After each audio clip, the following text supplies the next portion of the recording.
Imaginez la déception que peut avoir une jolie dame lorsque un mec très attirant lui fait la cour et est venu le moment de se rencontrer. Imaginez combien peut être sa déception si, au moment de vérité, le mec ne lui présentait pas ce qu'elle avait vu dans les apparences. Imaginez que une dame, elle est très attirée par un monsieur, ou vice-versa, hein. Et lorsque vient le moment de vérité, le moment d'échanger, le moment de se rencontrer, le moment de discuter, ce qui sort de la bouche du mec, c'est que des âneries, c'est que des conneries. Quelle déception, n'est-ce pas? C'est exactement ce que vivent les recruteurs. C'est-à-dire que on va tomber sur un profil super attirant. Le CV est au point. Lettre de motivation excellente. La première impression est superbe. On veut rencontrer le candidat. Mais lorsque vient le moment de vérité pendant les interviews, on est super déçu parce que la personne débite. On est super déçu parce que la personne ne se connaît pas soi-même. On est super déçu parce que la personne n'est pas capable de se vendre. On est super déçu parce que la personne ne dégage pas une aura positive, une aura de confiance, une aura de performeur ou de performatrice ou de performateur. Je ne sais pas comment on dit ça. De performance. Quelle déception. Quelle déception. De même que la jolie dame est déçue lorsque le mec attirant n'est pas à la hauteur de ses attentes, pendant le moment de vérité, les recruteurs sont également déçus de la même façon. Et du coup, vous devez vous arranger à être à la hauteur des attentes.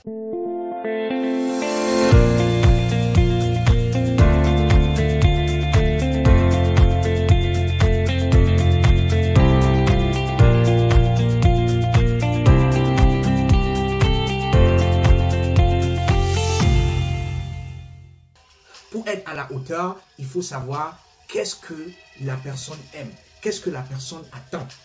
Lorsque vous allez faire la cour à une jolie dame, là je m'adresse peut-être aux hommes parce que c'est le cas courant, hein, vous faites bien vos devoirs, vous faites vos travaux, vous faites vos recherches. Qu'est-ce qu'elle aime, qui elle est, vous vous renseignez chez les copines, vous faites et tout, vous vous renseignez. Pourquoi vous pensez qu'avec des entreprises ça devait être différent? On est ici dans la drague. Vous devez draguer. Vous devez vendre un service. Un peu comme lorsque vous draguez une jolie dame, vous vendez quelque chose. Vous devez persuader la personne en face de vous. Et pour cela, vous devez faire un travail de recherche. Qu'est-ce qui pourrait plaire à la personne? De quoi la personne a besoin? Et c'est ce dont elle a besoin que vous proposez comme service. C'est pareil dans le recrutement. Vous devez vous mettre dans une position de dragueur. Quand je dis dragueur, c'est quoi? C'est pas supplier, parce que le dragueur ne supplie pas. Le dragueur, il est suffisamment confiant, mais pas arrogant. Parce que si vous êtes arrogant avec la jolie dame, elle va vous envoyer balader. Donc vous devez trouver le juste milieu. Et pour ça, vous devez savoir ce que vous avez à offrir. Si vous ne savez pas ce que vous avez à offrir, au-delà des apparences, vous allez créer de la déception en cette personne. Vous devez marquer les esprits. Un peu comme lorsque vous draguez, vous faites des promesses. Est-ce que vous ne faites pas des promesses à la dame? Si, bien sûr que vous faites des promesses. Pourquoi cela doit être différent dans les entretiens? Vous devez marquer les esprits. Parce que, de même que dans les relations, vous serez appelé à changer. C'est une apparence, hein. C'est-à-dire que la dame se décider pour vous, oui ou non, c'est sur la base de ce qu'elle voit pendant les premières rencontres, pendant les premiers échanges, sur ce que vous dites, sur ce que vous avez fait, sur votre parcours et tout et tout et tout. Dépendant de ses intérêts. Si vous tombez en face d'une dame qui aime bien aller au cinéma, voilà, vous gagnez à l'inviter au cinéma. De même, si vous tombez sur une entreprise qui a besoin d'un commercial qui est un challenger, c'est la face que vous devez présenter. la face de challenger, la face de celui-là qui ne craint rien, qui est prêt à challenger les clients, qui est prêt à prendre le contrôle, on va dire comme ça, des négociations du début à la fin. Vous devez savoir ce dont a besoin la personne en face de vous. Parce que c'est sur la base de ce besoin que vous allez servir quelque chose qui est intéressant pour la personne. Vous devez aller au-delà des apparences, ou alors si vous voulez, du premier point de contact qu'on a vu dans votre CV, ou alors dans les apparences. L'apparence ici, c'est quoi? C'est votre physique, hein? C'est peut-être votre façon de sourire. Ça, c'est des choses apparentes. Mais il faut aller au-delà pour persuader, pour convaincre la personne. C'est pareil dans les entretiens. Donc les amis, soyez de bons dragueurs. Soyez des enchanteurs.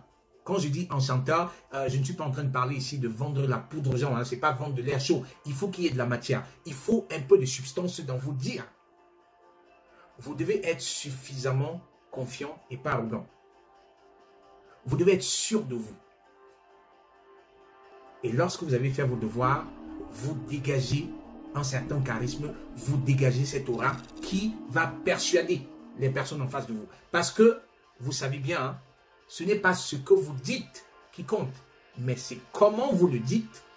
C'est l'expression qui accompagne ce que vous dites qui compte. Sur ce, les amis, je vous souhaite d'être des bons super séducteurs de recruteurs. Je vous souhaite de séduire et les recruteurs et les collaborateurs et toutes les personnes avec qui vous êtes appelés à faire des choses. C'était Constantin, le super séducteur de recruteurs, pour vous hisser au sommet de votre carrière professionnelle.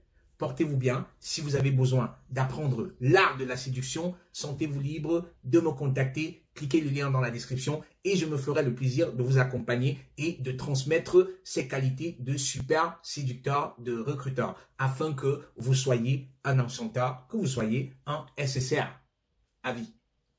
Portez-vous bien et à très bientôt. Ciao. Yeah.